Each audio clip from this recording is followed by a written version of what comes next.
الحمدللہ رب العالمین والصلاة والسلام علی رسولہ الکریم وعلی آلہ واصحابہ اجمعین۔ باب هل یجعل للنساء یوم علی حدہ فی العلم، کیا عورتوں کے لیے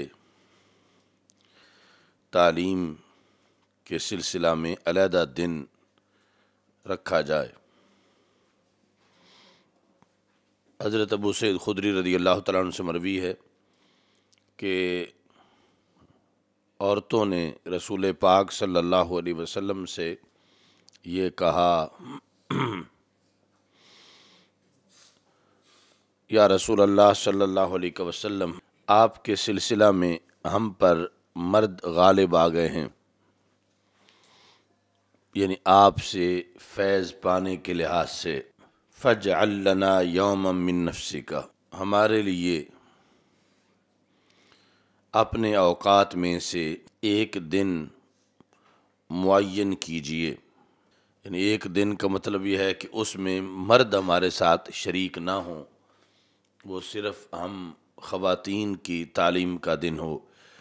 تو رسول اکرم صلی اللہ علیہ وسلم نے وعدہ کیا صحابیات سے ایک دن کا، ایسا دن جس میں نبی اکرم صلی اللہ علیہ وسلم نے ان سے ملاقات کی۔ بس رسول اکرم صلی اللہ علیہ وسلم نے اس دن میں انہیں نصیحت کی اور انہیں حکم دیا۔ اس دن رسول پاک صلی اللہ علیہ وسلم نے جو انہیں ارشادات فرمائے، اس میں ایک بات یہ تھی کہ تم خواتین اسلام میں سے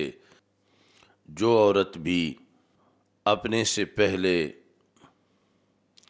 3 بچے بھیجے گی،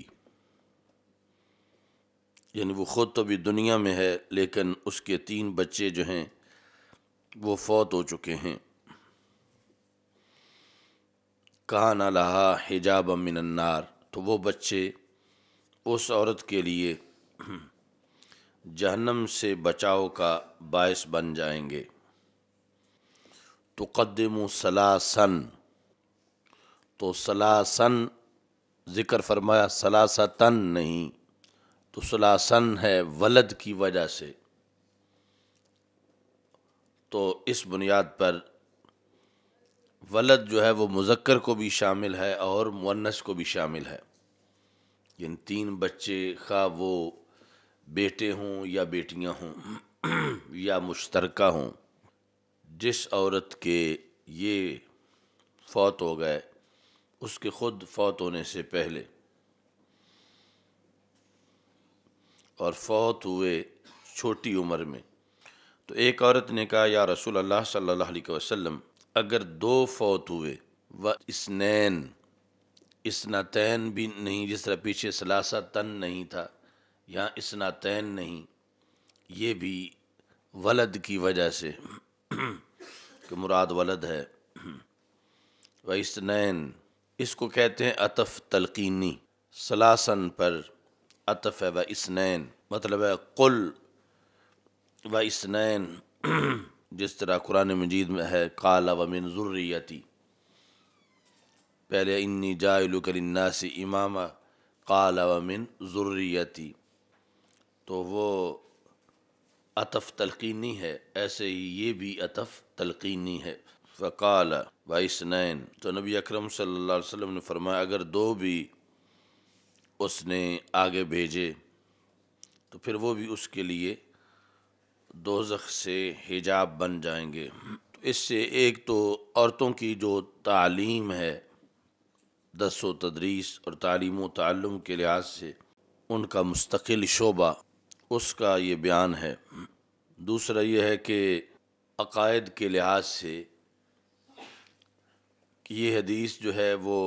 دیوبندی وہابی بھی مانتے ہیں، اور یہاں سے یہ ثابت ہوتا ہے کہ ایک بچہ بھی قیامت کے دن مشکل کشا بن سکتا ہے، ایک بچی بھی حاجت روا بن سکتی ہے، اور اتنی بڑی مشکل کشائی اور حاجت روائی کہ آگ کے ایک شعلے سے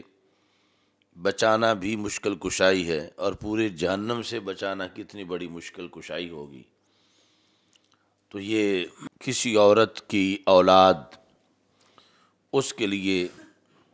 آگ کے سامنے حجاب بن جائے گی کہ اسے آگ میں نہیں گرنے دے گی۔ تو جب قیامت کے دن ایک چھوٹے سے بچے کا شریعت کی بنیاد پر اتنا بڑا کردار ہوگا، تو خود رسول پاک صلی اللہ علیہ وسلم کا کتنا بڑا اختیار اور کس قدر مشکل کشائی ہوگی۔ اب یہ بچہ جو ہے جب آگ سے بچائے گا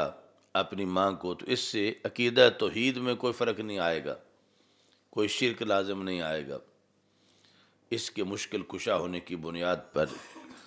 کہ اگرچہ یہ حجاب بن گیا ہے، اس کی طرف نسبت کی جا رہی ہے بچانے کی، لیکن عقیدہ توحید اپنی جگہ سلامت ہے، اس پر کسی طرح کی کوئی آنچ نہیں آئی۔ تو اس سے کروڑ درجہ اونچا مقام ہے، کروڑہ درجہ رسول پاک صلی اللہ علیہ وسلم کی مشکل کشائی اور حاجت روائی کا، اور وہ اللہ کی عطا سے ہے۔ تو اس کی بنیاد پر اللہ تعالیٰ کے احکام پر، توحید پر کسی طرح کی کوئی آنچ نہیں آئے گی، اس کی قدرتیں کامل ہیں، اور اس کے دیے ہوئے اختیارات میں سے رسول پاک صلی اللہ علیہ وسلم کا مشکل کشائی اور حاجت روائی کا یہ اختیار ہوگا۔ تو حجاب یہ تب بنیں گے کہ مثلاً جس وقت فرشتے اس کی والدہ کو لے کے جہنم کی طرف جائیں گے تو یہ آگے کھڑے ہو جائیں گے۔ اس دن ان کی اتنی پاور ہوگی کہ رب ذوالجلال نے فرشتوں کو حکم دیا ہوا ہوگا کہ جب یہ بچہ روک لے آگے سے تو تم نے اسے کچھ نہیں کہنا، بلکہ اس کی بات ماننی ہے، اور اس کے کہنے پر مثلا اگر وہ اپنی ماں کو ہاتھ سے پکڑ کے جنت کی طرف لے جاتا ہے تو تم نے اس کو جہنم کی طرف نہیں لے جانا، بلکہ اس بچے کے کہنے پر اس کی ماں کو جنت کی طرف پہنچانا ہے۔ حجاب من النار اس طرح بنیں گے کہ وہ اپنے کسی عمل کی وجہ سے وہ خاتون کچھ وقت کے لیے، چونکہ بات مومنہ کی ہے، کچھ وقت کے لیے اس کا جہنم جانا ثابت ہو گیا ہے، اور فرشتے اس کو جہنم کی طرف لے جا رہے ہیں۔ اب آگے اس کی اولاد کو پتہ ہے کہ جہنم کے کس گیٹ پر اسے لے کے پہنچیں گے، اور یہ بھی اللہ کی طرف سے ان کو علم دیا جائے گا کہ اتنے بڑے مجمع میں سے اور اتنے دور دور گیٹ ہیں جہنم کے، کہ کس گیٹ پر فرشتے لے کے آ رہے ہیں۔ آگے وہ بچیاں بچے جو ہیں وہ کھڑے ہو جائیں گے اور فرشتوں سے اپنی ماں کو وصول کر کے جنت کی طرف لے جائیں گے۔ یہاں تک کہ دوسری حدیث میں سقط جو ہے لا یراغم ربہ، وہ اپنے رب سے جھگڑا کرے گا۔ سقط کہتے ہیں ناتمام بچے کو، کہ جس کے پورے اعضاء بنے بھی نہیں تھے کہ اس کی ولادت ہو گئی، ناتمام پیدا ہوا، فوت ہوا وہ بھی جھگڑا کرے گا۔ تو یہ ہے یعنی مقام ناز کا جھگڑا۔ ویسے اللہ سے جھگڑا کر کے بچے کوئی کیسے، اور پھر قیامت کے دن تو یہ خود ناتمام ہے، لیکن اللہ سے جھگڑا کرے گا اپنے والدین کے بارے میں۔ تو اس کا جھگڑا جو ہے وہ مقام ناز میں ہوگا، اور اس کی بات اللہ تعالیٰ جو ہے وہ تسلیم کر لے گا۔ تو وہ اپنے نافع میں اپنی امی کو باندھے ہوئے ہوگا، یعنی وہ جو جس نالی کے ذریعے اسے خوراک جاتی تھی ناف، اور وہ پورا ابھی اس کا بدن بنا ہی نہیں تھا اور اسی حالت میں فوت ہو گیا، تو اس کے پاس اب ہاتھ پاؤں تو سلامت نہیں ہیں، تو وہ نافع جو ہے اس کے ذریعے وہ اپنی ماں کو کھینچے گا، یعنی قیامت کے دن اس کے مثلا ہاتھوں کے گرد لپٹ کے، یا تو اس طرح کر کے وہ بھی اپنی امی کو کھینچ کے جنت لے جائے گا۔ تو یہ بہانہ ہے وہابیوں دیوبندیوں کا کہ اگر اختیارات رسول صلی اللہ علیہ وسلم مانیں تو اس سے پھر توحید میں فرق پڑتا ہے۔ اب یہ سب کچھ مانتے ہیں جو بچہ جائے وہ، اور اس میں یہ ضروری نہیں کہ وہ بچہ کوئی غوث کتب کی اولاد میں سے ہو یا سادات کی اولاد میں سے ہو، وہ مطلقاً مومن مرد و عورت سے وہ پیدا ہوا، اس کو یہ اختیارات دیے گئے ہیں اور اس کی بنیاد پر یہ مشکل کشائی اور حاجت روائی ہوگی۔ تو باقی جو مزید اعلیٰ شرف ہے نسب کے لحاظ سے، خواہ وہ سیادت کی بنیاد پر اعلیٰ ہو یا علم کی بنیاد پر اعلیٰ ہو، ان کے لیے تو مزید اہتمام ہوں گے۔ یہ ایمان کی بنیاد پر ایک بچے کے لیے یہ کوٹا رکھا گیا ہے، اور اسے مخالف فرقہ یہاں کوئی انکار نہیں کرتا کہ اس کے خلاف کوئی مشکل کشا کانفرنس کرے کہ یہ کیوں ایک بچے کو اختیارات دے دیے گئے ہیں۔ یعنی یہ ہے وہ بغض نبی صلی اللہ علیہ وسلم کہ سرکار کے اختیارات یا اولیاء کے اختیارات کے بارے میں وہ کانفرنس کرتے ہیں۔ وہ حبیب پیارا تو عمر بھر کرے فیض و جود ہی سر بسر، ارے تجھ کو کھائے تپے سقر تیرے دل میں کس سے بخار ہے۔ یعنی اس بنیاد پر اس بچے کے خلاف تو کوئی جلسہ نہیں ہے کہ قیامت کے دن ایک بچے کو اختیارات دے دی گئی ہیں، اور یہ ہماری عقیدہ توحید برداشت نہیں کرتا کہ ایک بچے کو اس طرح اختیارات دے دیے جائے، اور ادھر رسالت اور جو ہے وہ ولایت کے لحاظ سے ان کو درد ہوتا ہے کہ ہم جلسہ کریں، ہم کتاب لکھیں۔ حضرت ابو ہریرہ رضی اللہ تعالیٰ عنہ، حضرت ابو سعید خدری رضی اللہ تعالیٰ عنہ سے بھی یہ روایت ہے، اور پھر حضرت ابو ہریرہ رضی اللہ تعالیٰ عنہ نے وہ جو روایت کی اس میں ہے ثلاثتن لم یبلغ الحنس، یعنی 3 بچے جو کہ ابھی تک بالغ نہ ہوئے ہوں۔ لغوی معنی ہے کہ جن پر ابھی تک گناہ نہیں لکھا گیا، لم یبلغ الحنس، تو گناہ اس لیے لکھا گیا کہ وہ ابھی بالغ نہیں ہیں، تو ان کی یہ شان ہے۔ باقی یہاں پر بات کی جا رہی ہے عورت کے لحاظ سے، ما من کنہ، تو یہ چونکہ سامنے وہ بیٹھی ہوئی تھیں، وہ دن ان کی تبلیغ کا تھا، اجتماع ان کا تھا، تو اس لیے مؤنث کے صیغے استعمال فرمائے، ورنہ یہ نہیں ہے کہ عورت کو تو ماں کو تو وہ بچے لے جائیں گے، باپ کو چھوڑ جائیں گے، حکم دونوں کے لیے برابر ہے۔ یعنی جو نابالغ بچے کسی کے فوت ہوئے تو وہ باپ کو بھی جنت لے جائیں گے، ماں کو بھی جنت لے جائیں گے، لیکن یہاں ان احادیث میں جو مؤنث کی ضمیریں ہیں وہ اس بنیاد پر ہیں کہ اس وقت مخاطب عورتیں تھیں اور ان سے گفتگو ہو رہی تھی، ورنہ دوسرے مقام پر جو صیغے ہیں وہ اس طرح کے بھی موجود ہیں کہ جن میں رسول اکرم صلی اللہ علیہ وسلم نے یہ الفاظ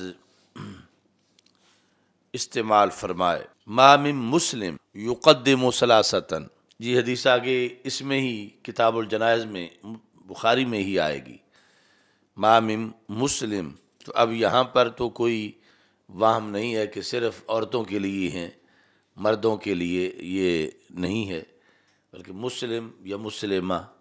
سب کو یہ اعزاز حاصل ہے کہ ان کی اولاد، چونکہ دونوں کی مشترکہ اولاد ہے، تو اولاد ماں کو بھی جنت میں لے جائے گی، باپ کو بھی جنت میں لے جائے گی۔ باقی یہ جو قید ہے لم یبلغ الحنس، تو اس کا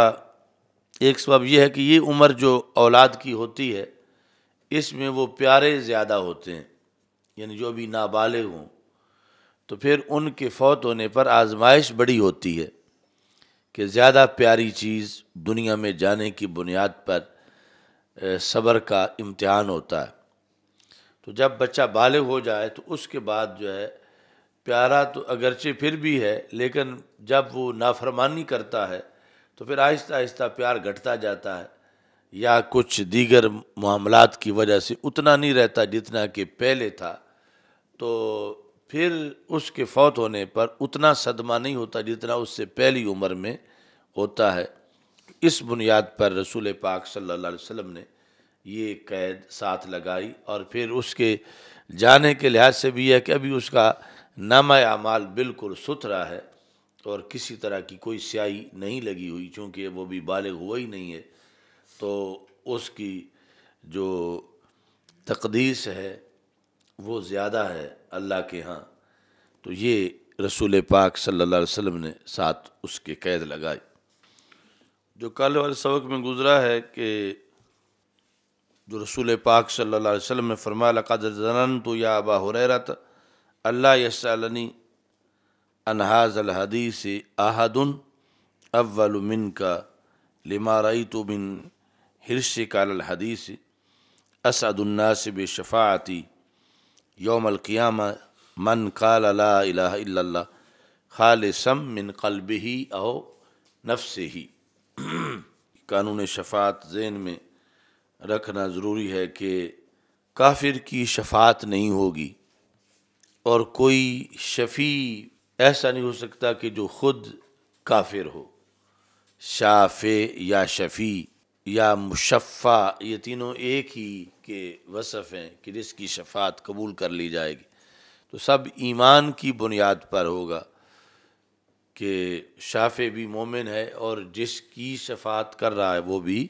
مومن ہے۔ تو اس حدیث کے تحت بھی امام عینی نے یہ وضاحت کی۔ سوال پیدا ہوتا ہے کہ اسعد الناس بشفاعتی من قال لا الہ الا اللہ، کہ اسعد جو ہے اس میں تفضیل ہے، تو زیادہ سعادت مند میری شفاعت کے لحاظ سے قیامت کے دن رسول پاک صلی اللہ علیہ وسلم نے فرمایا وہ ہے جو مومن ہو، زیادہ سعادت مند۔ اس سے پھر پتہ چلتا ہے کہ نفس سعادت مند تو پھر غیر مومن بھی ہوگا، کیونکہ اسعد الناس بشفاعتی یوم القیامت من قال لا الہ الا اللہ، تو اسعد کا جو تفضیل کا فائدہ ہے وہ یہ ہوگا کہ زیادہ سعادت مند تو مومن ہے، اور کچھ سعادت مند تو مشرک بھی منافق بھی شفاعت لے جائے گا، کہ اس کو بھی شفاعت کا حصہ مل جائے گا، جبکہ ایسا نہیں ہے۔ تو اس کے جواب میں امام عینی نے کہا کہ یہ اسعد ہونا بمعنی سعید، کہ یہاں اسعد اس میں تفضیل سعید کے معنی میں ہے، تو مطلب کیا ہوا کہ نفس سعادت مند وہی ہوگا جو مومن ہے، جو مومن نہیں اس کو نہ تھوڑی سعادت ملے گی نہ زیادہ سعادت ملے گی شفاعت کے لحاظ سے۔ جس طرح کہ وما ربک بظلام للعبید، تمہارا رب مومنوں پر بندوں پر ظلم کرنے والا نہیں، تو وہاں ظلام ظالم کے معنی میں ہے، اوپر نفی آئی ہوئی ہے، کیونکہ اگر وہاں مبالغہ میں رکھیں تو مطلب کیا ہوگا کہ تمہارا رب بندوں پہ زیادہ ظلم نہیں کرتا، تو اب وہاں پڑے گا کہ پھر نفس ظلم تو معاذ اللہ کر لے، حالانکہ نہ نفس ظلم بالکل ظلم کا کروڑواں حصہ بھی نہیں کرتا، نہ نفس ظلم کرتا ہے نہ زیادہ ظلم کرتا ہے، تو وہاں پر یہ قانون ہے کہ ظلام بمعنی ظالم ہے۔ ایسے ہی یہاں پر اسعد بمعنی سعید ہے، کہ سعادت وہ پائے گا جس نے کلمہ پڑھا ہوا ہے، شفاعت اس کی ہوگی جس نے کلمہ پڑھا ہوا ہے۔ یہ ایک جواب دیا امام عینی نے۔ وَيَجُوزُ أَن يَكُونَ عَلَى مَعْنَاهُ الْحَقِيقِيِّ الْمَشْهُورِ، اور کہا کہ یہ جو اسعد کا حقیقی معنی ہے، یعنی اسعد بمعنی سعید نہ ہو بلکہ تفضیل والے معنی میں ہو، یہ بھی ہو سکتا ہے، اور ادھر وہ شرط بھی برقرار رہے گی کہ شفاعت مومن کے لیے ہے۔ اچھا جی، والتفضیل بحسب المراتب، اور تفضیل جو ہے وہ حسب مراتب ہوگی، تفضیل حسب مراتب ہوگی کہ جو اس کیٹیگری کے لوگ ہیں ان میں سے وہ زیادہ سعادت مند ہے۔ اب فإن النبی علیہ السلام، یہ انہوں نے اہم بات یہاں پہ لکھی، یشفع فی الخلق بإراحتہم من حول الموقف، یعنی جس وقت رسول پاک صلی اللہ علیہ وسلم قیامت کے دن جو موقف ہے جہاں سارے لوگ اکٹھے ہوں گے اور پسینہ ہوگا، سورج سوا نیزے پہ ہوگا، اس طرح کے حالات ہوں گے، اور سب کہیں گے کوئی کسی طرف ہمارا کوئی فیصلہ تو ہو، یہاں سے تو ہمیں ہماری جان چھوٹے، کوئی سفارش ہماری کرے، تو اس وقت تو بھی سارے مومن کافر اکٹھے ہی ہوں گے، تو وہاں جو رسول پاک صلی اللہ علیہ وسلم کی سفارش سے، موقف کے ہول سے وہ بچیں گے، وہ شفاعت تو ان لوگوں دوسروں کو بھی حاصل ہو جائے گی۔ تو نفس سعید جو ہیں اس لحاظ سے ہیں، اور اسعد پھر جہنم سے نجات کے لحاظ سے ہیں۔ جہنم سے جو چھٹکارا ہے شفاعت کی بنیاد پر، وہ کافر کا نہیں ہوگا۔ تو اب یہاں سے فائدہ ہو سکتا ہے، اور اس بنیاد پر اسعد کا لفظ اپنی حقیقت پر ہے کہ اسعد تو وہ ہیں کہ جو شفاعت پا جائیں گے جہنم سے چھٹکارے کے لحاظ سے، اور نفس سعید یہ حول موقف کے لحاظ سے۔ یہاں انہوں نے لکھا وَيَشْفَعُ فِي بَعْضِ الْكُفَّارِ بِتَخْفِيفِ الْعَذَابِ، کہ رسول اکرم صلی اللہ علیہ وسلم بعض کفار کے تخفیف عذاب کی بھی شفاعت کریں گے، یعنی جہنم سے چھٹکارا تو کسی کافر کو حاصل نہیں ہوگا، نہ اس کی کریں گے، لیکن تخفیف کی جہنم کے اندر بھی رسول پاک صلی اللہ علیہ وسلم کی شفاعت وہاں تک اثر انداز ہوگی۔ ایک تو حول موقف کے لحاظ سے اسعد بتایا، دوسرا اسعد ہوگا کہ جو چھٹکارا پا جائے، اور سعید ہوگا کہ چھٹکارا نہیں، کمی ہو جائے عذاب میں۔ اس میں یہ کہا کہ کما صح فی حق ابی طالب، کہ جس طرح ابو طالب کے حق میں یہ حدیث صحیح سے ثابت ہے، اب وہاں پر جو ہے وہ اسعد نہیں، سعید کے عذاب سے چھٹکارا نہیں لیکن تخفیف جو ہے وہ ثابت ہے، جو حدیث آگے بار بار آئے گی کہ حضرت عباس رضی اللہ تعالی عنہ نے رسول پاک صلی اللہ علیہ وسلم سے یہ کہا کہ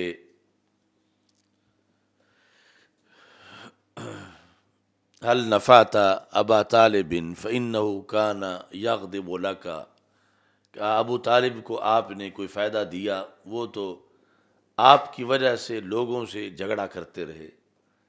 تو رسول اکرم صلی اللہ علیہ وسلم نے فرمایا نعم، ہاں میں نے فائدہ دیا،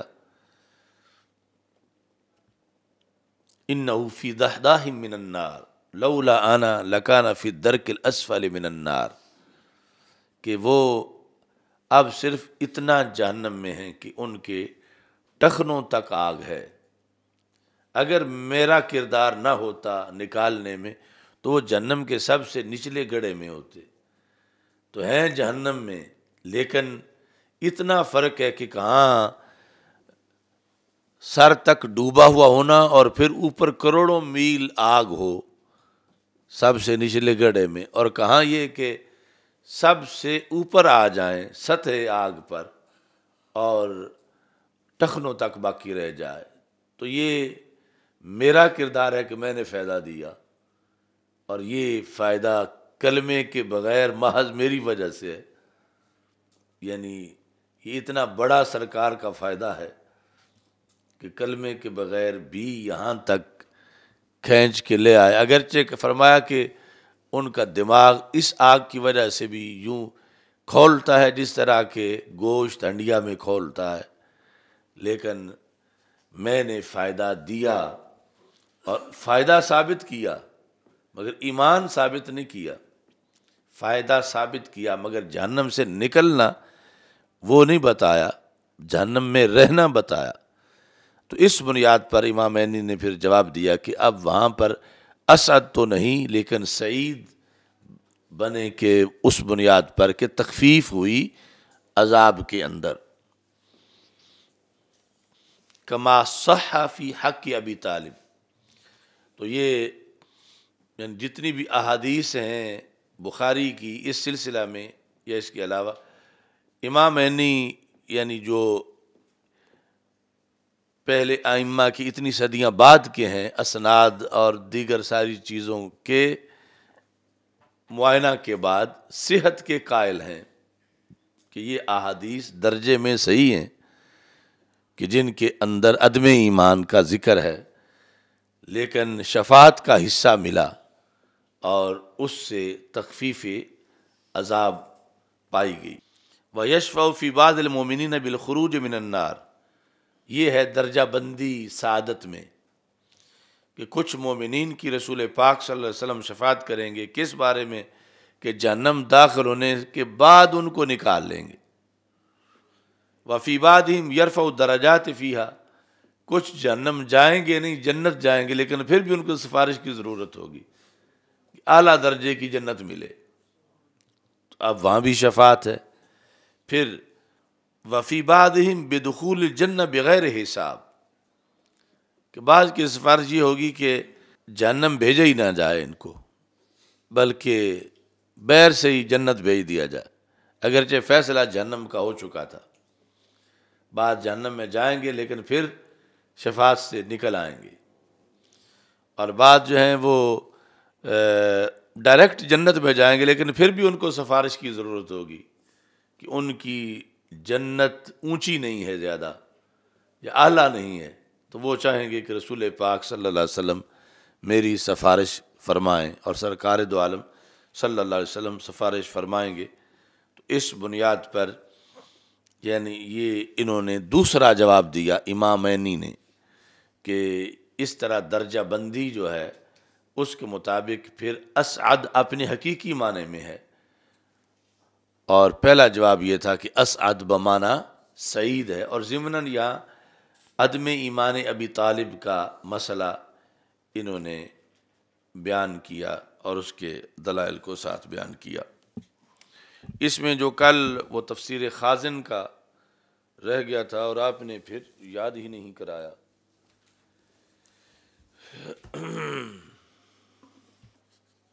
یہ تفسیر خازن جو ہے اس میں چوتھے پارے کے اندر یہ جو آیت ہے ما کان اللہ لیذر المؤمنین علی ما انتم علیہ حتی یمیز الخبیث من الطیب، تو یہاں پر اس کا شان نزول لکھا ہے کہ رسول پاک صلی اللہ علیہ وسلم نے فرمایا عرضت علی امتی فی صورہا فی التین، کہ مجھ پر میری پوری امت پیش کی گئی، اور امت سے مراد یہاں امت اجابت نہیں بلکہ دعوت ہے، مراد ہے انسانیت۔ قیامت تک جتنے انسان پیدا ہونے تھے سارے میرے سامنے رکھے گئے، یہ اتنے بڑے مشاہدے کا اعلان کیا رسول اکرم صلی اللہ علیہ وسلم نے۔ امت کا تو فرق سمجھتے ہو نا کہ دعوت اور اجابت۔ دعوت ہے کہ جنہیں مسلمان ہونے کی دعوت ہے، تو امت دعوت میں یہودی بھی ہیں، نصرانی بھی ہیں، ہندو بھی ہیں، سکھ بھی ہیں، سارے کافر بھی ہیں، لیکن اجابت صرف وہ ہے جنہوں نے دعوت کو قبول کیا ہے۔ تو امت اجابت چھوٹی ہے امت دعوت کے مقابلے میں، اگرچہ اپنے طور پر امت اجابت بھی بہت بڑی ہے،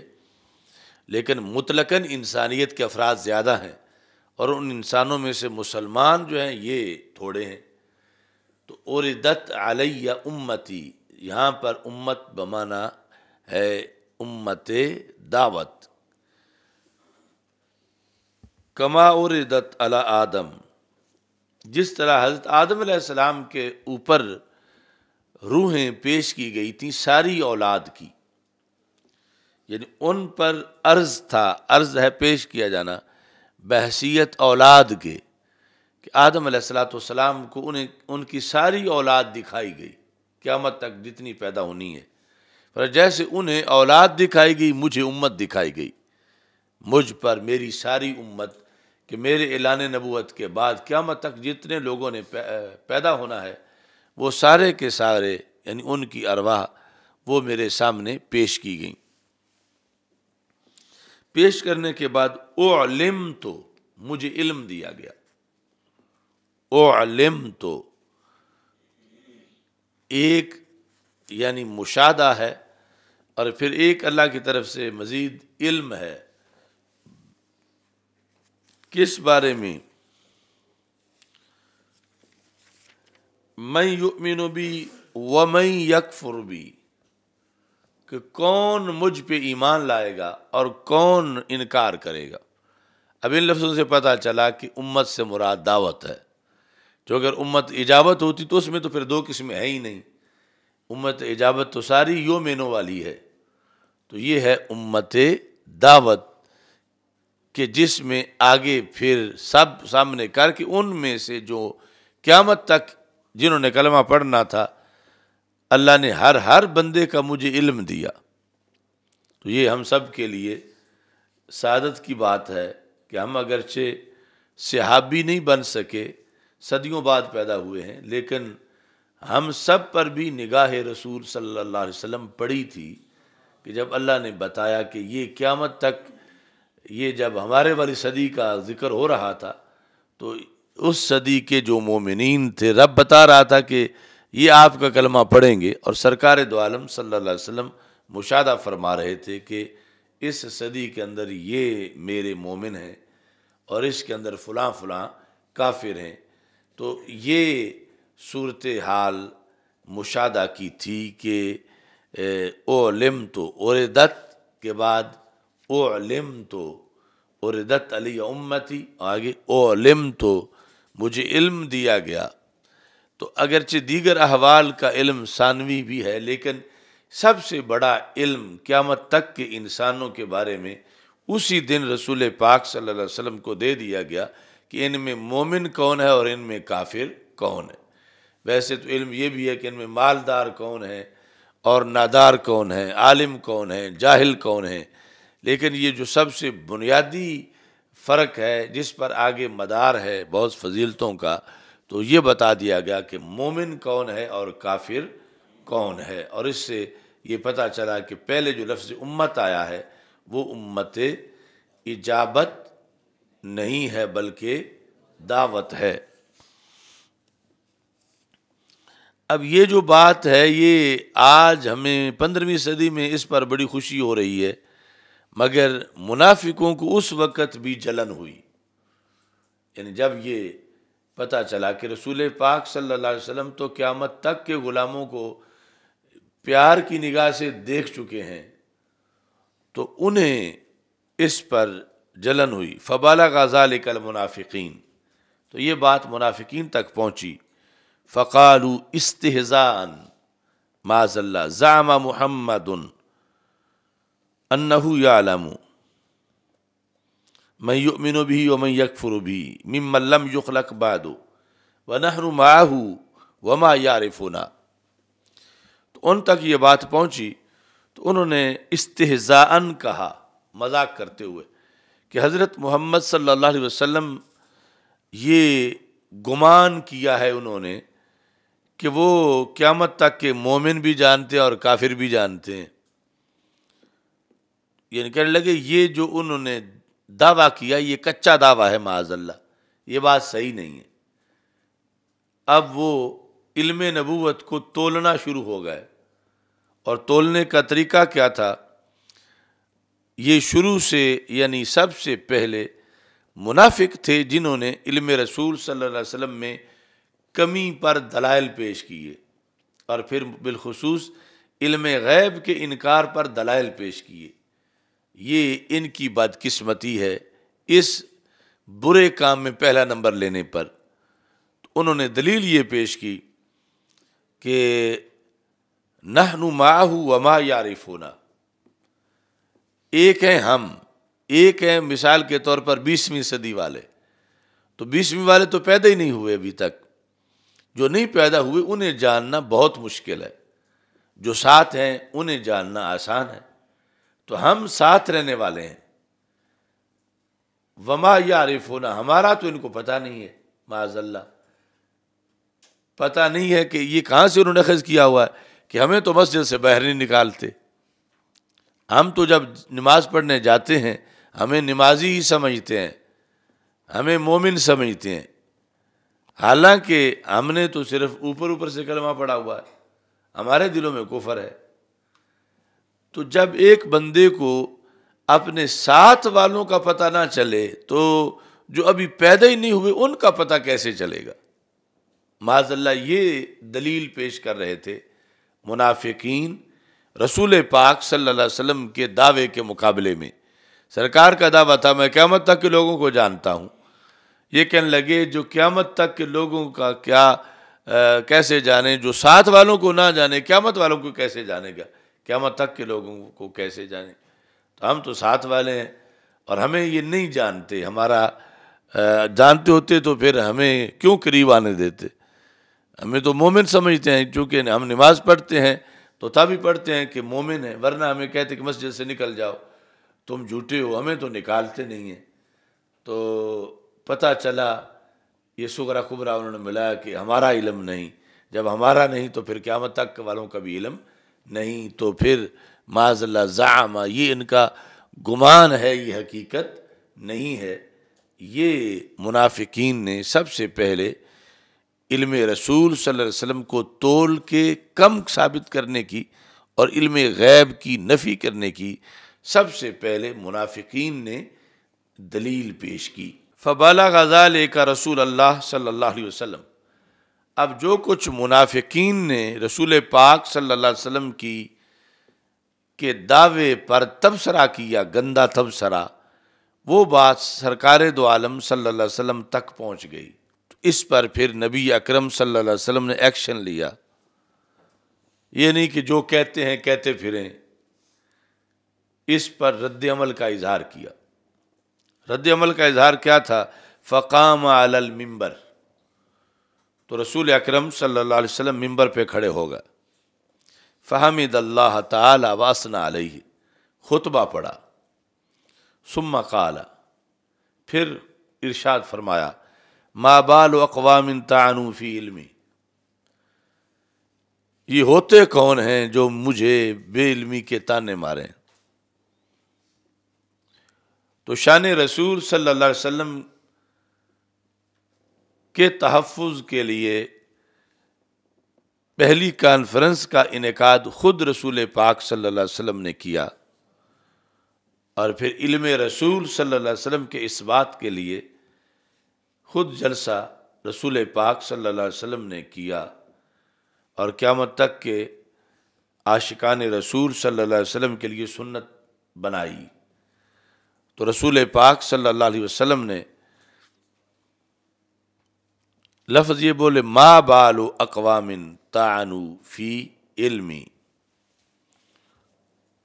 ان قوموں کا حال کیا ہے، طعنوا فی علمی، میرے علم میں جنہوں نے طعن کیا۔ تو طعن کہتے ہیں نیزے کی نوک سے کسی کی بکھی میں زخم کرنا، نیزے کی نوک سے یعنی وہ کسی کی بکھی میں مارنا، یہ طعن ہے۔ تو طعنوا یعنی یہ نہیں فرمایا کہ یہ اعتراضوا علیہ، مجھ پر انہوں نے اعتراض کیا، اس کو بہت سیریس لیا رسول پاک صلی اللہ علیہ وسلم نے کہ یہ محض اعتراض نہیں، یہ اعتراض سے اگلی بات ہے کہ انہوں نے مجھ پر طعن کیا، میرے علم پر اس کو زخم کرنے سے تعبیر کیا، اور فرما ما بال اقوام، یہ ہوتے کون ہیں؟ ما بال اقوام یعنی ان کی کیا حیثیت ہے کہ یہ ایسا کریں، ان کا یہ سٹیٹس نہیں، ان کو یہ حق نہیں پہنچتا، ان کی یہ حیثیت نہیں، یہ ہوتے کون ہیں؟ کیا پدی کا شوربہ، یعنی اس کے ضمن میں آئے گا۔ مطلب یہ ہے کہ رب نے دیا مجھے علم، میں نے لیا، درمیان میں یہ نہ دینے والے ہیں نہ دلوانے والے ہیں، تو یہ محاسبہ کس چیز کا کر رہے ہیں؟ ان کا تولنے کا کیا مطلب ہے؟ ما بال اقوام، یعنی یہ اپنی حد سے تجاوز کر کے انہوں نے ایسی باتیں کی ہیں، انہیں حق نہیں پہنچتا تھا کہ یہ ایسی بات کرتے۔ اب رسول پاک صلی اللہ علیہ وسلم نے پھر چیلنج کیا، ثم قال، پھر فرمایا، ما بال اقوام طعنوا فی علمی لا تسألونی عن شیء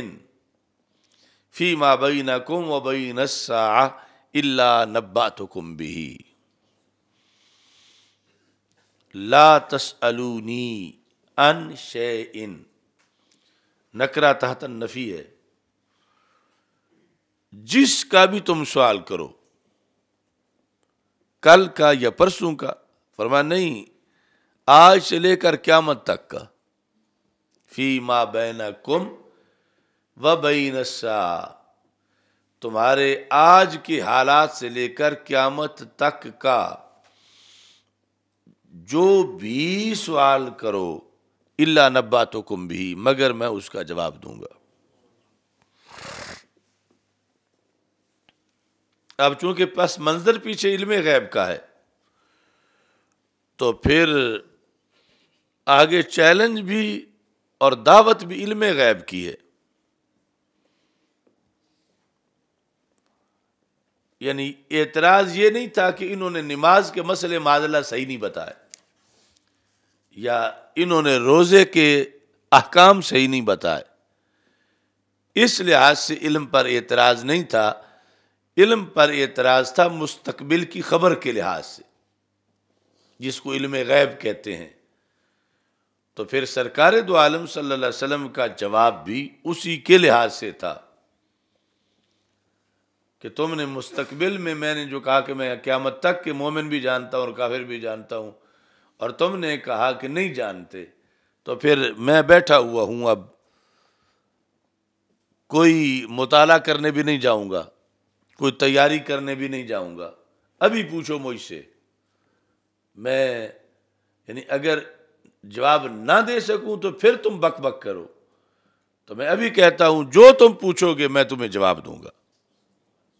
یعنی یہ کلیئر کرنا بھی ایک رحمت تھی کہ تم اپنا شک دور کر لو، یعنی علم شریعت کے ساتھ ساتھ جو یہ غیب کا علم ہے اللہ کے دیے ہوئے سے مستقبل بتانا، اس بارے میں، ورنہ جو ہے یہ فیما بینکم و بین الساعہ کے لفظوں کی ضرورت ہی نہیں تھی۔ تو یہ فیما بینکم و بین الساعہ یہ معین کر رہے ہیں کہ بات علوم غیبیہ کی تھی، کہ آج سے لے کر قیامت تک، کیونکہ دوسرا جو ہے وہ علوم شریعت ان کا تو اس طرح بیان ہی نہیں ہوتا کہ جو کل کے بارے میں پوچھنا ہے، جو پرسوں کے بارے میں پوچھنا ہے، جو صدی بعد کے بارے میں پوچھنا ہے، جو 10 صدی بعد کے بارے میں پوچھنا ہے، وہ تو سارا سرکار نے خود ہی بیان کیا، اور وہ شریعت کے لحاظ سے تھا، اس کا کل پرسوں سے کوئی تعلق نہیں تھا۔ تو یہ تھا کہ علوم غیبیہ کا چیلنج دے دیا رسول پاک صلی اللہ علیہ وسلم نے کہ تم نے انکار میرے علم غیب کا کیا، میں اس بات علم غیب کا کر رہا ہوں، اور میں اس میں تمہیں ڈھیل نہیں دے رہا، میں اب کہتا ہوں اب جو پوچھنا ہے، اور پھر اس میں کوئی دائرہ نہیں بنا رہا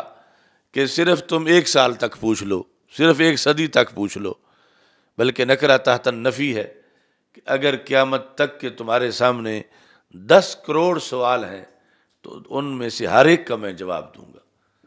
یعنی فی ما بینکم و بین الساعہ، فی ما بینکم و بین الساعہ، کیسے کہ قیامت تک سورج کتنی بار طلوع ہوگا یہ پوچھو، قیامت تک بادل کتنی بار بنیں گے، قیامت تک بارش کتنی بار ہوگی، قیامت تک روئے زمین پر کس جگہ پہ کتنے قطرے گریں گے، وہاں سے کتنا سبزہ اگے گا، ان کے پتے کتنے ہوں گے، ان پہ پھول کتنے آئیں گے، ان سے پھل کتنے بنیں گے، قیامت تک چاند کتنی بار چمکے گا، چاندنی کس کس پہ پڑے گی، فی ما بینکم و بین الساعہ، قیامت تک رزق کتنا آئے گا، کوئی کتنا کھائے گا، کس کے ہاں کتنے بچے جنم لیں گے، کس کی بیماریاں کیا ہوں گی، کس کے کمال کیا ہوں گے۔ فی ما بینکم و بین الساعہ، قیامت تک جو کچھ بھی ہونا ہے تم مجھ سے پوچھ لو، تو میں ادھار نہیں کروں گا۔ ادھار کا یہ مطلب ہوگا کہ مثلا جبریل آئیں گے تو یہ تو تب بیان کروں گا، یا یہ تو پرسوں آ کے بیان کروں گا، نہیں، میں ابھی بیان کرتا ہوں۔ مجھے یہ برداشت نہیں کہ تم تان کرو، لیکن میں جواب دینے کو تیار ہوں کہ جو تم پوچھو گے آج سے لے کر قیامت تک تو میں اس کا جواب دوں گا۔ تو اب اگر یہ نبوت کی علوم سے ریلیٹڈ بات ہی نہیں تھی تو سرکار دعویٰ پھر کیوں کر رہے تھے؟ تو پتہ چلا کہ یہ بھی نبوت کی علوم کا ایک حصہ ہے اور سرکار دو عالم صلی اللہ علیہ وسلم کو حاصل تھا۔ اور پھر یہ کہ اتنی وسعت کہ بندہ جو ہے وہ صرف فیما بینکم و بین الساعہ، اگر سالوں تک اس کا ترجمہ جو ہے اس کے افراد ہی بیان کرتا جائے تو ختم نہ ہوں۔ یعنی یہ جو سرکار نے ان کو آفر کر دی کہ یہ وسیع کتنی تھی کہ تم مجھ سے پوچھو، تو پوچھنے میں اتنی وسعت ہے تو بتانے میں آگے کتنی ہوگی۔ تو اسی کے ضمن میں یعنی یہ سوال بھی ہو سکتا تھا جو سرکار دو عالم صلی اللہ علیہ وسلم انہیں اجازت دے رہے تھے کہ جو کچھ قیامت تک ہونا ہے میں ابھی بتاتا ہوں، تو صحابہ پوچھ سکتے تھے کہ یا رسول اللہ صلی اللہ علیہ وسلم قیامت تک روئے زمین پہ ملک کتنے بنیں گے؟ تو سرکار بتاتے کتنے بنیں گے۔ یعنی یہ سوال بھی اسی آفر کا حصہ تھا۔ اگر صحابہ پوچھتے کہ ان ملکوں کے نام کیا کیا ہوں گے تو سرکار دو عالم صلی اللہ علیہ وسلم ان کے نام بھی بتاتے۔ یعنی یہ فرما رہے تھے پوچھ لو، میں نام بتاتا ہوں، تو جب نام بتاتے تو پھر پاکستان کا نام بھی ضرور آتا۔ اور جب وہ پوچھتے کہ یا رسول اللہ صلی اللہ علیہ وسلم یہ جس کو آپ نے پاکستان کہا اس کے شہر کون کون سے ہوں گے، تو پھر لاہور شریف کا نام بھی ضرور آ جاتا۔ پھر لاہور شریف میں پوچھتے کہ اس کے علاقے کون کون سے ہیں تو تاج باغ کا نام بھی ضرور آتا۔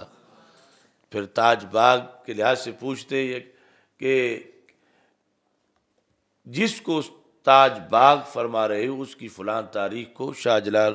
ریسرچ سینٹر میں کون کون سے آپ کی حدیث پڑھیں گے، تو ہر ایک کا نام بھی ضرور آتا۔ یعنی اسی موضوع کا ہی حصہ ہوتا جو سرکار فرما رہے تھے کہ قیامت تک جو کچھ ہونا ہے یہ علم تھا تو فرما رہے تھے۔ اب کسی کی جیب میں لاکھ ہو، کہتے جتنے کروڑ مانگنے ہیں مانگ لو، تو کروڑ مانگنے کی تو آفر نہیں کر سکتا اگر ہوئی لاکھ۔ تو اگر سرکار کو ہر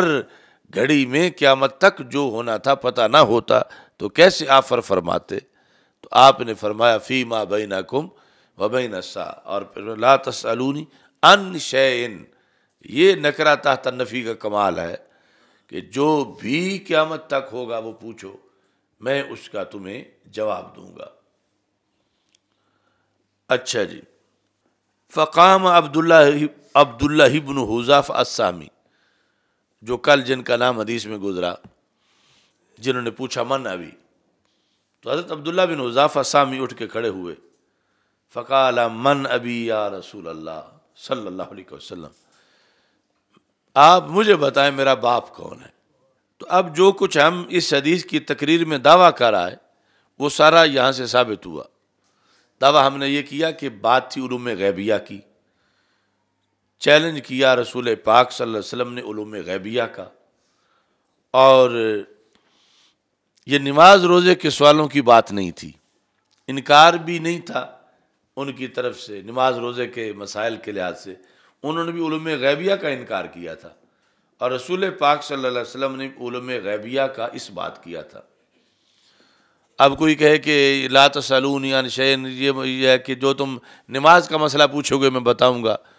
ہم کہتے وہ تو یقیناً ہے ہی، لیکن یہاں علوم غیبیہ ہیں۔ اب اس کی مثال یہ ہے کہ سامنے جو صحابہ بیٹھے تھے انہوں نے کیا سمجھا، کیا انہوں نے اس چیلنج کے بعد کوئی نماز کا مسئلہ پوچھا، کوئی زکوٰۃ کا پوچھا، کوئی حج کا پوچھا، نہیں، انہوں نے علم غیب کا پوچھا۔ تو جو اہل زبان تھے اور پھر روزانہ سرکار دو عالم صلی اللہ علیہ وسلم سے فیض پاتے تھے، جو انہوں نے سمجھا، ان کی برکت سے ہم نے بھی اس حدیث سے وہی سمجھا کہ یہ اب جو وہاں پر پیریڈ لگا ہوا تھا کہ جو پوچھو، تو یہ شریعت کے احکام کا نہیں تھا، علوم غیبیہ کا تھا، کہ علوم غیبیہ میں سے جو پوچھنا ہے آپ پوچھ لو، میں ابھی تمہیں جواب دوں گا۔ تو پوچھنے والے نے پھر غیب کی خبر پوچھی، تو سرکار دو عالم صلی اللہ علیہ وسلم نے آگے جواب دے کے یہ ثابت کر دیا کہ تم نے میری بات صحیح سمجھی ہے۔ یعنی جب انہوں نے پوچھا من ابھی، تو سرکار فرماتے میں نے کو یہ کہا ہے کہ اپنے باپ پوچھو، میں نے تو کہا نماز پوچھو، میں نے کہا روزے کا مسئلہ پوچھو، میں نے کہا زکوٰۃ کا پوچھو، تم نے تو غلط پوچھا، تو میں نہیں جواب دیتا۔ ایسا نہیں سرکار دو عالم صلی اللہ علیہ وسلم نے فرمایا۔ سرکار دو عالم صلی اللہ علیہ وسلم نے جواب دے کے ثابت کیا کہ تمہارا سوال موضوع کے مطابق ہے، لہذا میں تمہارا جواب دیتا ہوں۔ تو اس سے پتہ چلا کہ آج اس حدیث پر جو جنگ ہے، وہ بھی کہتے ہیں کہ نہیں غیب کی تو بات ہی نہیں تھی، تو یہ غلط ہے، چونکہ اس وقت جو سامنے بیٹھے تھے انہوں نے غیب کی سمجھی، اور پھر خود رسول پاک صلی اللہ علیہ وسلم نے بھی مہر تصدیق لگا دی کہ تم نے صحیح سمجھی، ورنہ سرکار جواب ہی نہ دیتے اور فرماتے کہ سوال جو ہے یہ موضوع کے مطابق نہیں ہے۔ اور پھر اس میں آگے کمال یہ ہے جو ہمارا سال ہر سال سے اصول ہم بیان کرتے ہیں کہ شان رسول صلی اللہ علیہ وسلم کو بیان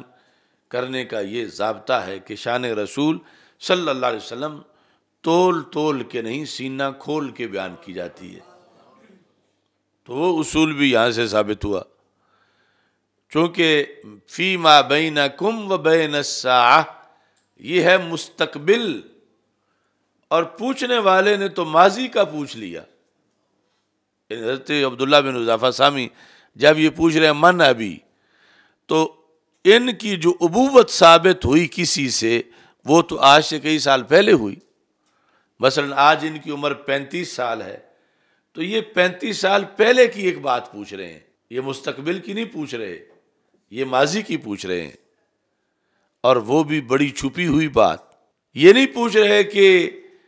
من ہوا زوج امی، میری امی کا خامد کون ہے، یہ تو عام لوگوں کو بھی پتہ ہوگا اس ماحول میں کہ ان کی امی کون ہے، ان کا ابا کون ہے، یعنی امی کا خامد کون ہے۔ یہ پوچھنا چاہتے ہیں کہ نطفہ میں کس کا ہوں، اصل میں اولاد کس کی ہوں، چونکہ ان پر اعتراض ہوتا تھا کہ تم اپنے باپ کے نہیں، تو پھر یہ سرکار دو عالم صلی اللہ علیہ وسلم سے سند لینا چاہتے تھے، تو خبر غیب کی پوچھی اور بڑی چھپی ہوئی پوچھی، اور یہاں سے یہ پھر ہمارا قانون ثابت ہوا کہ سوال یہ ہے کہ سرکار نے تو مستقبل کا فرمایا، تو انہوں نے ماضی کا کیوں پوچھا؟ تو جواب یہ ہے کہ یہ بتانا چاہتے تھے کہ جو ما یکون بتا سکتے ہیں وہ ما کانا بھی بتا سکتے ہیں۔ ما یکونوں سے ما کانا خود مان جانا، یہ صحابہ کا عقیدہ ہے، کیونکہ وہ شان رسالت تول تول کے نہیں، سینہ کھول کے مانتے ہیں۔ تولنے کا تو تھا، یہاں ساتھ ما کانا کے بھی لفظ ہوتے، تو پھر یہ تھا کہ یعنی مطلقاً عبارت کے لحاظ سے کہ سرکار نے مستقبل کی بھی اجازت دی ہے، ماضی کی بھی دی ہے، تو میں جو چاہوں پوچھوں، لیکن یہاں ذکر صرف مستقبل کا ہے، اور پوچھنے والے نے ماضی کا پوچھ لیا ہے، تو سرکار فرما سکتے تھے کہ تجھے میری بات کی سمجھ نہیں آئی، میں تو تجھے مستقبل کا کہہ رہا ہوں، تو مستقبل کی پوچھو، تم ماضی کی کیوں پوچھتے ہو؟ تو رسول پاک صلی اللہ علیہ وسلم نے پھر بھی انکار نہیں فرمایا، اور پھر بھی ماضی کا جواب دے دیا کہ حذیفہ السامی، کہ تمہارے باپ کا نام حذیفہ سامی ہے، یعنی کئی سال پہلے کی ایک نہایت چھپی ہوئی بات برسر مجلس پوچھی گئی۔ رسول پاک صلی اللہ علیہ وسلم کے چیلنج کے بعد آپ نے نہ یہ فرمایا کہ ابھی تو جبریل آئیں گے تو پھر میں بتاؤں گا، یا یہ کل بتاؤں گا، اسی وقت رسول پاک صلی اللہ علیہ وسلم نے بتا کر جو چیلنج دیا تھا اس کے لحاظ سے آپ نے ثابت کر دیا کہ تم نے پوچھا، میں نے ابھی تم کو بتا دیا۔ تو یہ یعنی چیلنج مستقبل کے لحاظ سے تھا، علوم غیبیہ کا تھا، لیکن صحابی نظریہ رکھتے تھے اگر غیب جانتے ہیں یقیناً، مستقبل کے لحاظ سے جانتے ہیں تو ماضی کون سا بعید ہے؟ تو ماضی کا پوچھا تو رسول پاک صلی اللہ علیہ وسلم نے یہاں بھی فہم صحابہ پر تصدیق کی مہر لگا دی۔ جو آج فہم سنی ہے یہ فہم صحابہ کے تابع ہے۔ صحابی سمجھ گئے کہ اگر مستقبل کا جانتے ہیں تو پھر ماضی کا بھی جانتے ہیں، جیسے آج سنی سمجھتا ہے کہ مستقبل کا جانتے ہیں تو ماضی کا بھی جانتے ہیں۔ تو انہوں نے اسی کے پیش نظر سوال کیا، تو رسول پاک صلی اللہ علیہ وسلم نے اس فہم کو مسترد نہیں کیا کہ فرماتے فیما بینکم و بین الساعہ، لفظ تو تجھے نظر نہیں آ رہے کہ مستقبل کی بات ہے تو تم نے ماضی کا کیوں پوچھا، بلکہ جواب دے کے بتایا کہ تم نے صحیح پوچھا کہ شان رسول صلی اللہ علیہ وسلم تول تول کے نہیں سینہ کھول کے مانتے ہیں کہ مستقبل کا جانتے ہیں تو پھر ماضی کا بھی جانتے ہیں۔ اور پھر اس میں سوال پیدا ہوتا ہے کہ کیا یہ صحابی جو ہیں ان کا پہلے نظریہ نہیں تھا؟ انہوں نے کیوں پوچھا؟ حضرت عبداللہ بن حذیفہ سامی نے تو چیلنج تو تھا، اصل کو منافقین کو چیلنج تھا، صحابہ کے لحاظ سے منکری نہیں تھے۔ منکر تھے وہ لوگ جنہوں نے کہا تھا وَنَحْنُ مَعَهُ وَمَا يَعْرِفُونَ، ہم ساتھ ہوتے ہیں ہمارا تو پتہ نہیں ہے، اور دعویٰ کر رہے ہیں قیامت تک کے لیے۔ چیلنج ان کے لیے تھا، لیکن جب صحابہ کرام رضی اللہ تعالیٰ عنہ نے دیکھا کہ اب ان میں سے کوئی بھی پوچھ نہیں رہا، چونکہ ان کو تو لینے کے دینے پڑ گئے، ان کا پردہ فاش ہو گیا کہ یہ جن لوگوں نے اعتراض کیا وہ منافق ہیں۔ اب جو بولے گا پوچھے گا تو اس کو پھر وہ تعارف بھی اپنا ساتھ لینا پڑے گا کہ یہ لوگ ہیں جنہوں نے رسول پاک صلی اللہ علیہ وسلم کا دل دکھایا ہے، چونکہ سرکار بہت غصے میں تھے اور فرما رہے تھے ہل انتم منتہون، ہل انتم منتہون، ہل انتم منتہون، تمہاری کب بس ہوگی، تم یہ بک بک کب بند کرو گے، میرے خلاف اعتراض یہ جو تم شرارتیں کرتے ہو کب تمہاری انتہا ہوگی۔ تو اب بولنا وہاں پہ منافقین میں سے کسی کا بہت دشوار تھا کہ انہوں نے سر جھکائے ہوئے تھے، زیادہ جھکا رہے تھے کہ ہمارا چہرہ نظر نہ آئے، ہمارا پتہ نہ چلے۔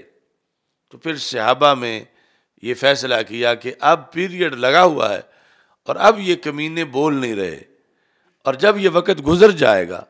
تو پھر کہیں گے کہ اگر ہم پوچھتے تو آنا نہیں تھا ان کو جواب، تو پھر ہم خود ہی پوچھ لیتے ہیں۔ اس بنیاد پر حضرت عبداللہ بن حذیفہ سہمی نے پوچھا، ان کا پوچھا اسی طرح تھا پوچھنا ان کا جس طرح وہ رسول پاک صلی اللہ علیہ وسلم کے پاس جبریل آئے تھے، شدید و بیاض الثیاب شدید و سواد الشعر، سفید کپڑوں والا اور سیاہ زلفوں والا بندہ آ کے بیٹھ گیا، مل ایمان مل اسلام مل احسان، پوچھتا بھی ہے اور پھر تصدیق بھی کرتا ہے۔ جب پوچھتا ہے تو صحابہ کہتے ہیں ہم پتہ چلتا ہے کہ اسے نہیں آتا، جب تصدیق کرتا ہے تو پتہ چلتا ہے کہ یہ تو پہلے بھی جانتا تھا، نہ مدینہ منورہ کا ہے نہ دور سے آیا ہوا لگتا ہے، مدینہ منورہ کا ہوتا تو ہم سے اجنبی نہ ہوتا، اور دور سے آیا ہوتا تو اتنے دھلے ہوئے بال نہ ہوتے، یعنی یہ تو ایسے ہی اب اندر سے بیوٹی پارلر سے تیار ہو کے باہر تشریف لے آئے ہیں کہ کپڑے بڑے سفید ہیں، زلفیں بڑی سیاہ ہیں، تو اس وقت جو سفر کے ذرائع تھے ان میں تو ضرور جو ہے وہ دور سے آتے تو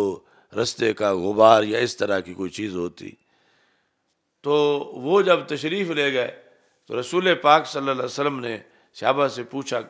پتہ ہے کون؟ تو اللہ و رسول عالم، تو فرمایا کہ ذاک جبریل اتاکم یعلمکم دینکم، یہ جبریل تھے تمہیں تمہارا دین سکھانے آئے تھے۔ اب وہاں جو طریقہ تھا سوال کا حضرت جبریل علیہ السلام کا، کس کے مقصد کے لیے تھا؟ تعلیم کے لیے تھا۔ تو ایسے عبداللہ بن حذیفہ بھی منافقین کے سامنے یہ ثابت کروانا چاہتے تھے اور اپنی سند بھی لینا چاہتے تھے کہ دیکھو میں نے پوچھا ہے، تو رسول پاک صلی اللہ علیہ وسلم نے فوراً جواب دے دیا ہے۔ تو جس طرح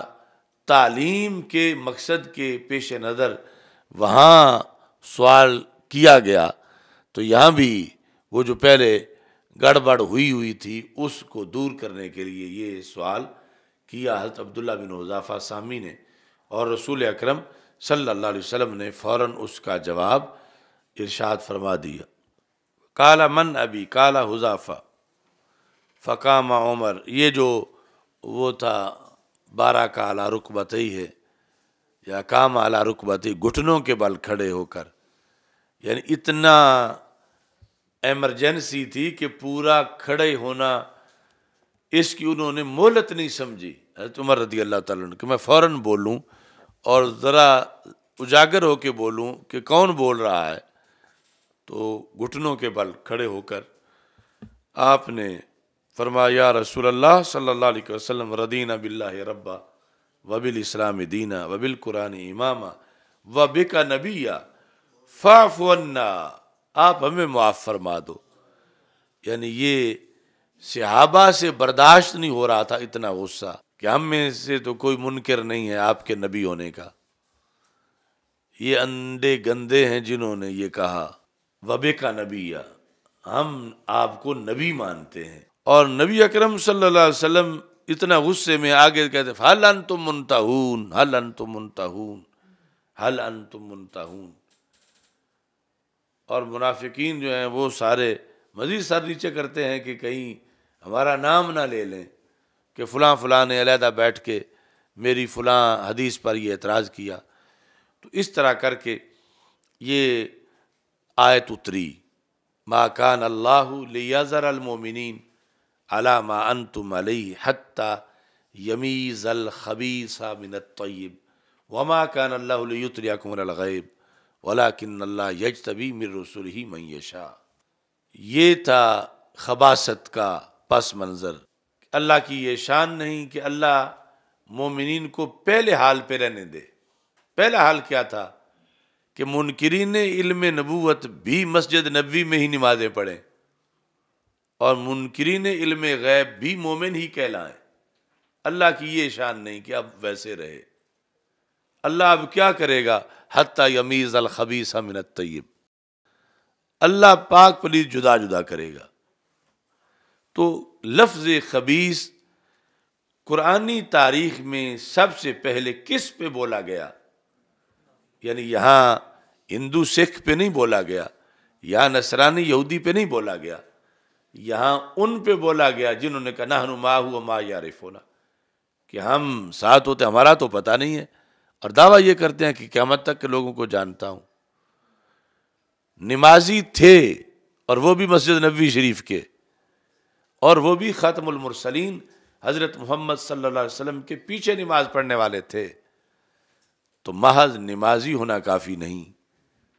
اتنے بڑے درجے کے نمازی بھی خبیث ہو سکتے ہیں۔ جرم کیا ہے کہ وہ علم نبی صلی اللہ علیہ وسلم کے منکر تھے، تو انہیں خبیث کہا قرآن نے، اور اللہ تعالیٰ نے فرمایا کہ اب ہم علیحدہ علیحدہ کریں گے، پہلے کی طرح نہیں ہوگا۔ تو پھر ان کو مسجد نبوی سے نکالا گیا۔ تو مسجد نبوی سے منافقین کے اخراج کا باعث تھا علم غیب رسول صلی اللہ علیہ وسلم کا انکار کرنا۔ جب تک انکار نہیں کیا گیا تھا تو ان کو اجازت تھی، یہ چھپے ہوئے تھے اسلام کی چھتری کے نیچے۔ رسول پاک صلی اللہ علیہ وسلم سے حضرت عمر رضی اللہ تعالیٰ عنہ کئی بار کہہ چکے تھے کہ فلاں فلاں کالی بھیڑیں ہیں، ان کو نکالا جائے۔